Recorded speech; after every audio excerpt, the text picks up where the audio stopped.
তো হ্যালো বন্ধুরা, আপনারা সবাই কেমন আছেন? আশা করি ভালো আছেন। আপনাদের এসকেবি হোম গার্ডেনে স্বাগত। অনেক দিন পর একটা আপডেট ভিডিও নিয়ে এসেছি। 2 মাসের পর আম গাছে ফুল চলে আসবে এবং লেবু গাছেও ফুল আসবে। তাই এই সময় গাছে পটাশ সার দেব।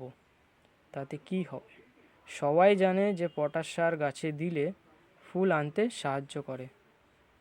আপনারা যদি গাছে পটাশ সার দেন তাহলে 2 থেকে 3 মাসের আগে দেবেন এবং জানুয়ারিতে জানুয়ারিতে 2 থেকে 3 বার প্রতি সপ্তাহে একটা অনুখাদ্য স্প্রে করতে হবে।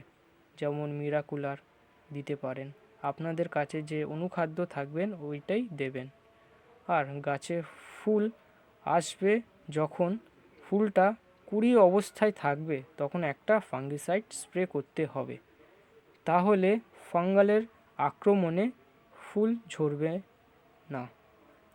ফুল থেকে যখন ফলে পরিণতি হয়ে যাবে তখন আরেকবার ফাঙ্গিসাইড স্প্রে করতে হবে, তাহলে কোনো পোকামাকড় ফলটাকে নষ্ট করতে না পারে।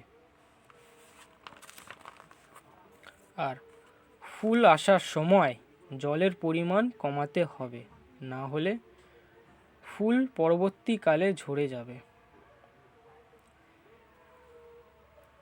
তো আপনাদের নেক্সট ভিডিওতে আপনাদের সাথে দেখা হচ্ছে। এখানেই শেষ করছি। কারোর কিছু জানার থাকলে তাহলে অবশ্যই আমাকে কমেন্টে জানাবেন। ধন্যবাদ।